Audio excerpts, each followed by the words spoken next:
ما چی گفتنی ما تینجای هم امنای آرام شکر خدا دیدن نمی خیلی فهمی کلام چیه؟ یک پلاسما من وقتی که برو بر رزین میمونن انا اینجا ده آدم خیلی هوش میشورتن اینجا در نمی هوز اینم خیلی خشو اهمیت نده پوچات میشورپن کامera نبود تلفن نبود نمیدیدم خبوی من نبود السلام علیکم برادران اهل اسلام و دوستان به نهایت قدردان ما این حال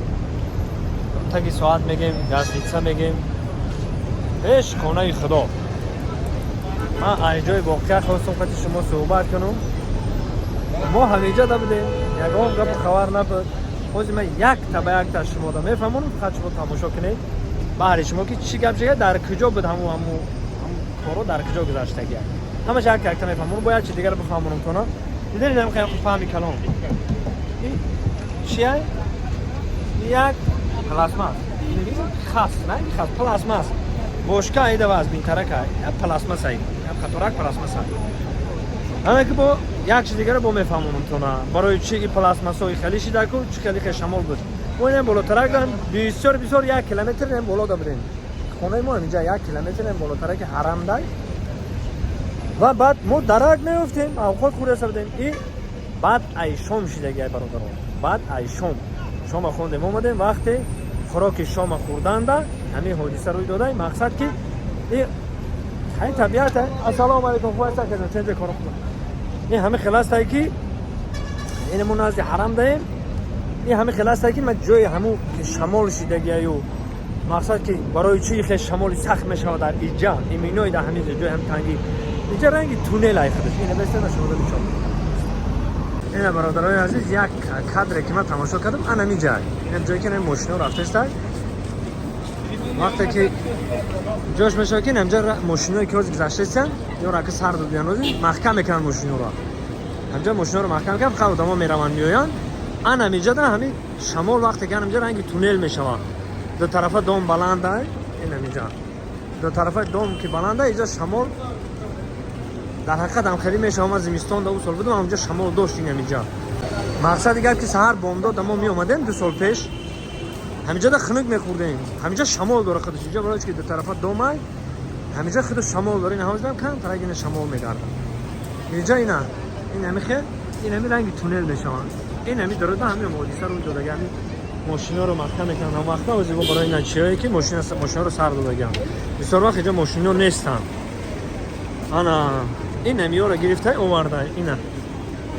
این همیو رو دسته این پلاسما اینم پلاسما رو که میاره در آدم میزنن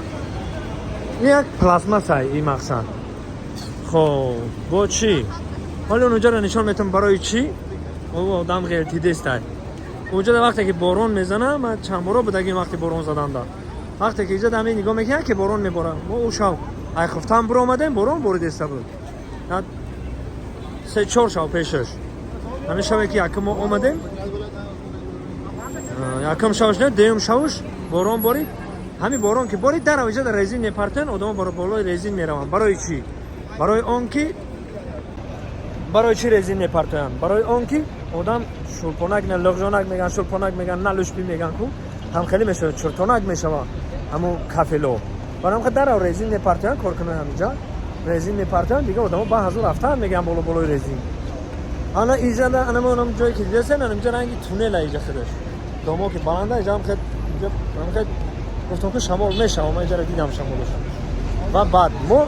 اونم جدا اوقات پوره سر یکم قبل هم فهمیدیم که بارون با بعد همون 10 مینوت هم کارش دیگه 10 مینوت دا و بعد همون با ما گفتم خیلی بیا گفتم خونی بریم برو اومدیم بیرون نه بیرون تر بود گفتم خیلی بوریده یکم اهمیت هم ندادیم یکم فکرم نکردیم یکم چیم یا که بود که همین تاجیکستان نویس ساشی آها چی گفت ها بخواد کی وای ها ایتا اینا نگاه کنین این در شام شده بعد از شام شده در وقت خوراک شام شده این صورت میمونم دیدین اینا صورتم او خیلی گفتن نگاه کیمچی گفته دروغه اینا صورت روزانه ای این صورت روزای کسی خیلی دروغ گفتن خدا نشانش میده آدمی دروغگوه کسی که دروغ میگه نسبت خونه خدا و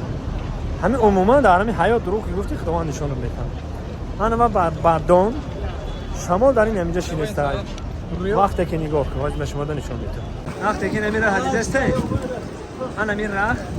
رای کلان شده در طرفش دومان همینجا شمال که میگردن میآید آخر راست میآید شمال انا اینجا در آدم‌ها با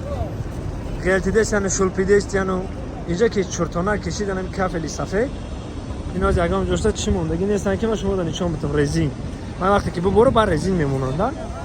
انا اینجا در آدم خیلی هوش میشلپن اینجا در نمی هوز اینا خیلی خشو اهمیت نده پوچات میشلپن هوز اینجا در خشو اهمیت نده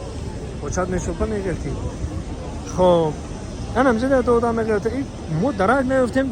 این مود دیگه نویس بی یا همین خدشه که همه چیزای پلاسماسی هم مقصد دیگه پیمایی چیزای پلاسماسی هم اینه بیس منشون یا پلاسماسی یا سبک کن یا پلاسماسی سبک کن اینجا شمال ابزار تلمی پارون اینو که گیر دیگه شمال چیش پلاسماسی برای راه ایسوس کدان هم پلاسماسی رو موندگی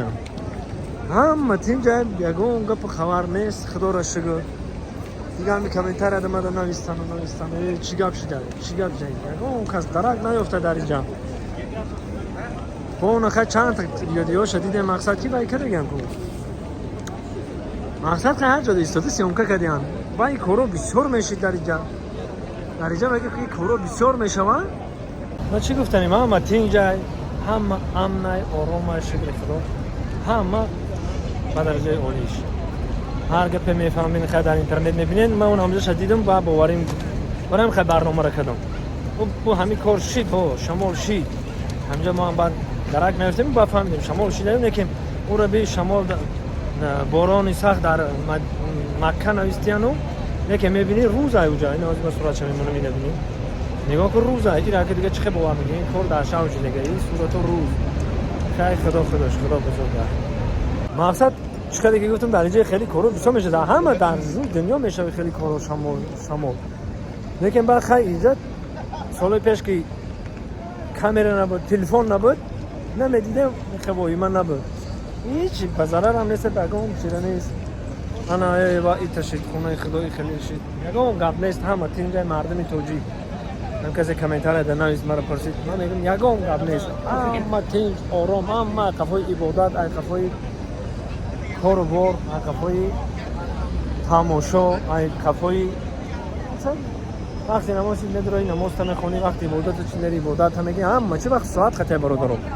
یک از بومد در کامنتار نمیگه تو دیگه کار نداری برای عبادت کن باید وقت ساعت دارم و درو درون 24 ساعت استفاده نمیتونی کنی وقتی عبادت وقتی نماز وقتی مقصد تماشا میبرن تو تماشا میکنن تماشا میدرونن مقصد میری بود تماشا میکنی خیلی خلاصه گابینم خیلی همه تین جای آرومای یا تشمو در همین جای 500 نه 600 متر نماز خونمون همینجا گروه بگیرم 1 کیلومتر بگم چرا نفهمیده ما گفتم خونی اومدیم